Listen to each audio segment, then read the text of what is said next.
So over the past year, I've been actually waking up around 3 to 4 a.m. actually, a majority of days. My schedule is actually so jam-packed that it's either waking up early or it's either staying up late. And I've been actually testing both ways out. And let's just say I'm not a night person at all. But waking up early can be a bit of a struggle for you guys since it was a struggle for me. So these are actually 10 habits that actually helped me overcome that hurdle for me to be able to complete more tasks throughout the day. And now look, before heading into this video, I just want to talk about a process called the circadian rhythm. It's a natural internal process that regulates the sleep cycle, restarting roughly every 24 hours. Examples could include light and darkness, helping your body kind of regulate and decipher when it's day and when it's night.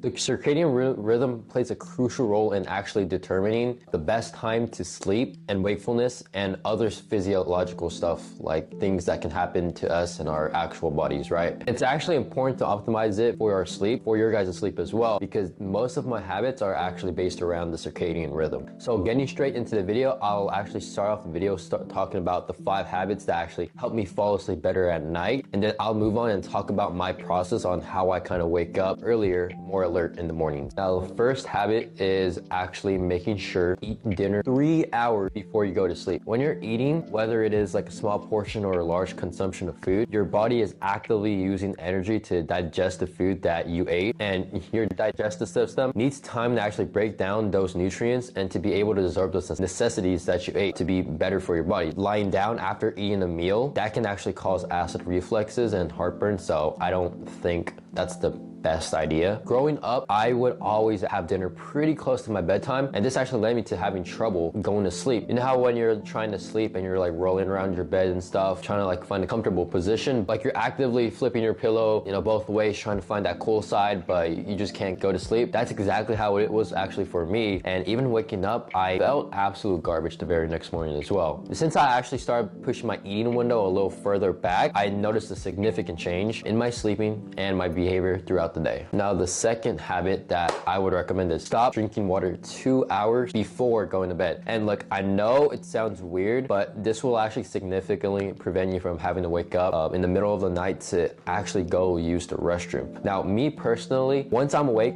I can't fall back asleep. I just don't know why. Just note that this isn't just the only thing that may make you wake up in the middle of the night to use the restroom. And like, I'm not a somnologist, but anyways, there could be like other factors though that can actually make you wake up in the middle of the night to just go use the restroom. Like adding this to your arsenal by drinking water 2 hours before you go to bed, it could be a really good habit you could have. And just so you don't have the urge to wake up in the middle of the night to you go use the restroom, keep in mind that it might be something else that can hinder your instinct that could lead you to using the restroom in the middle of the night as well. Now, number 3 is removing all screen usage prior to going to bed. Now, this is probably going to be the most important habit that I actually will mention in this video if you want a proper good night's rest. And it actually allowed me to have better quality sleep, and everybody should be actually doing this. Going back, this is all related to our circadian rhythm. Now, the blue light from your phone and other screens can affect your natural production of melatonin and hormone that regulates sleep. Now, a lot of people don't know that melatonin is a natural hormone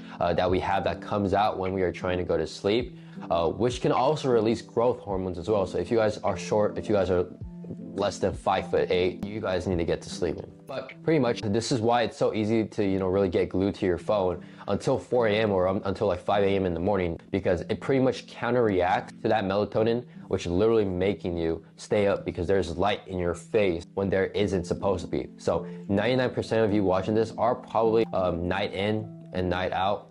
You guys are probably doom scrolling. So you guys need to stop that. Now remember, our circadian rhythm is directly aligned with sunlight. Therefore, seeing unnatural light before going to bed is counterproductive. Now, instead, consider engaging in more relaxing activities like reading books or journaling instead of being on screens.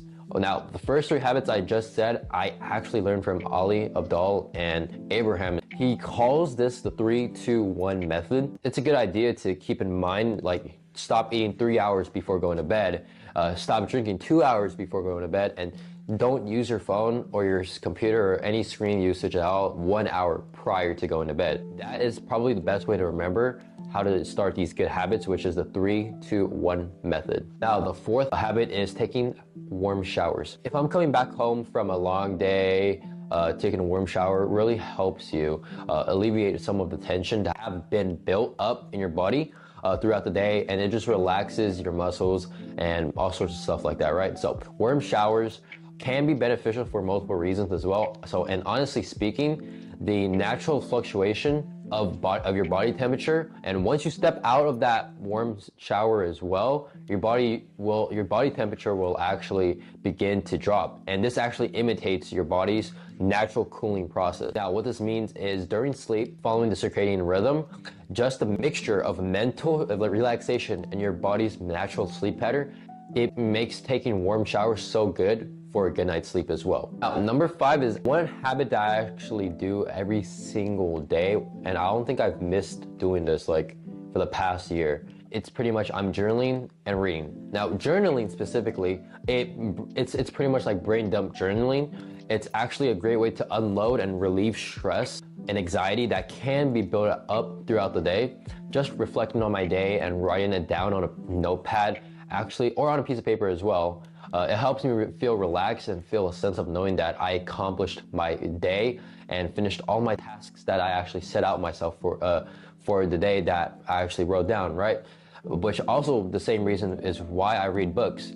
Now, before going to bed, obviously I reflect on my day and I can move on from it, and I can also reminisce myself in a good book for myself to read a good book while I'm lying down, and it just makes me fall asleep every single time.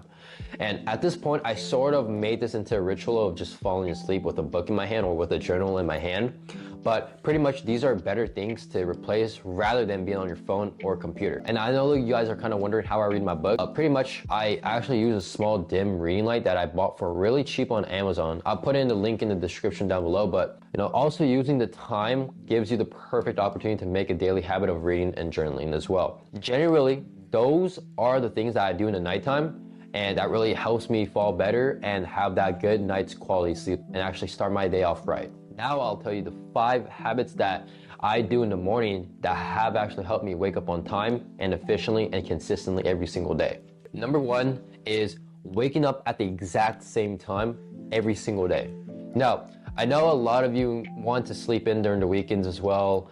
I do too, but guess what? Your body clock doesn't differentiate the week and the weekends. It doesn't care at all. So if you're waking up early during the week, but then you stay out during the weekends and then you wake up late during the weekends, because this will actually completely disrupt your circadian rhythm cycle. And also, I wouldn't really recommend you guys excessively oversleeping as well. And I don't recommend you guys sleeping over excessively and sleeping in just to catch up on those missed hours that you slept, because it doesn't work that way either. Because you will feel better just by waking up and following your circadian rhythm and then going to sleep around the similar time. But even on weekends, I still wake up at the same time as well, because I wake up during the week even if I stay out a little bit later just to follow my circadian rhythm and not to really break that cycle. Like, look, if I wanted to stay out super late out and got sleep for like 10 hours, I would still actually feel very tired the next day, and this actually affects me falling asleep that night as well. I understand life happens.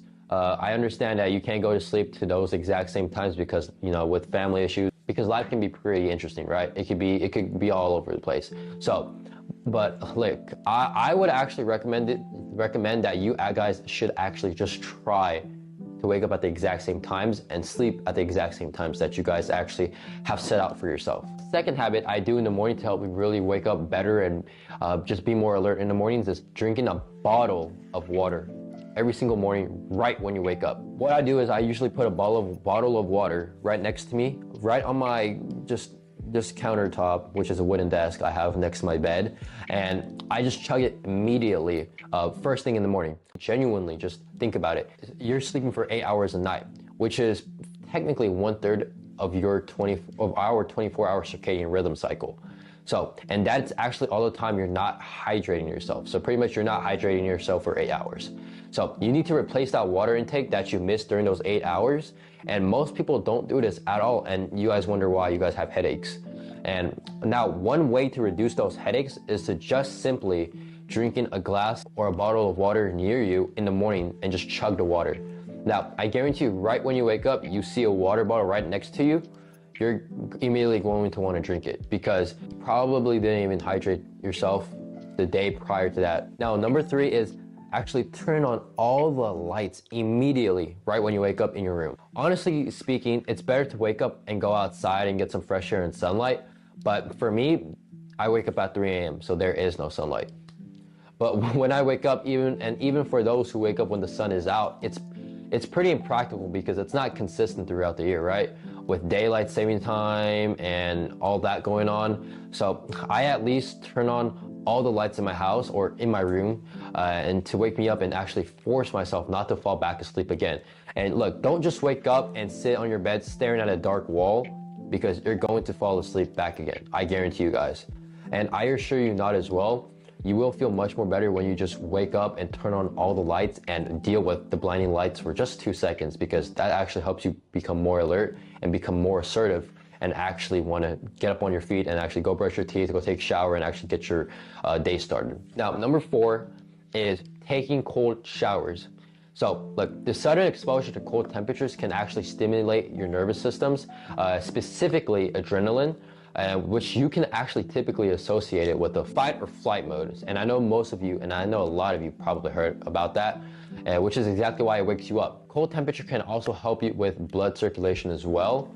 And it essentially moves oxygen and nutrients in your blood vessels to all parts of your body. That pretty much includes your brain, which also creates mental clarity, leading to better focus as well in the morning and throughout the day. Now, there's obviously way more reasons on why people actually take cold showers and deal with cold, because it could deal with fat loss and metabolism. But me personally, I just do it to get the benefits of getting that extra kick in the morning to actually help me wake up and get my day started, which I can just get straight into my work and doing my due diligence right after. Now, number 5 is actually going out there and getting real sunlight. You know, it's still beneficial to get sunlight in your eyes in the morning.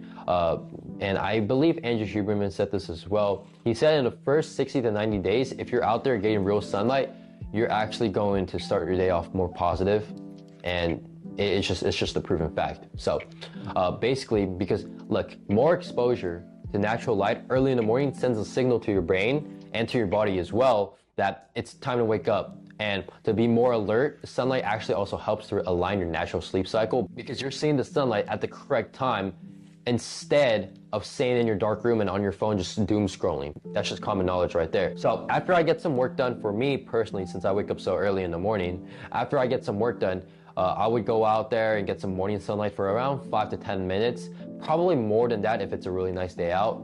But pretty much something about just sitting outside and enjoying the relaxing sun in the morning really fulfills you and makes you want to crush the day. And I take every opportunity I can, and usually I like to do it after I make my breakfast, so where I can just kind of enjoy my breakfast outside. Not all the time though, but just some days when it's a really nice day out. Now that I actually shared with you guys what my actual sleeping habits are, what works for me but might not work for you. So because everyone is different.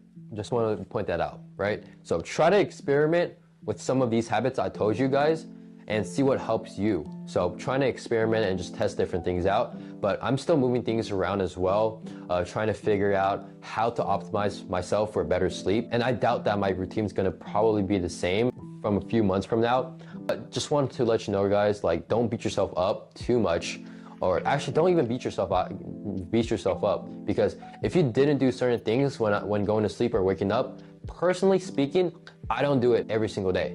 And I did, but I don't do them as much often. So don't call me a hypocrite. I know, like, I'm giving you guys these habits, but even I sometimes don't do it. But I just, generally speaking, I try to follow this like set schedule every single day. So don't stress yourself out too much about it, because it might actually affect your sleep worse if you keep on constantly thinking about it.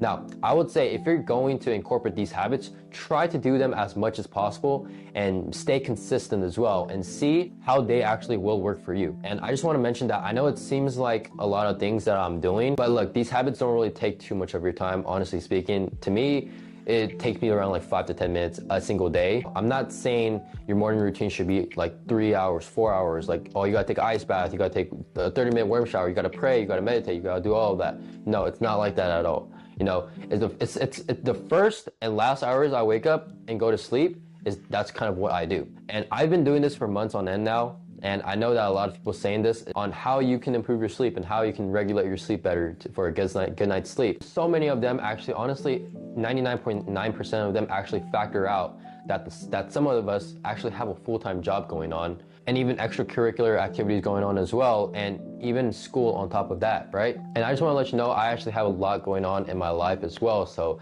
it's not like I'm completely factoring out that some of you might have jobs and you guys might have other stuff going on. And look, I'm not different from you guys at all. I'm literally the same human being as you guys, and I'm in the same situation as you guys. So if I'm able to do this, you guys should be able to do this as well. Now, this will actually be the end of the video. And if you guys want to connect with me, I link my Instagram down in the description as well. Make sure to follow that. And yeah, that's probably going to be the end of the video. And I'll see you guys on the next one. Later.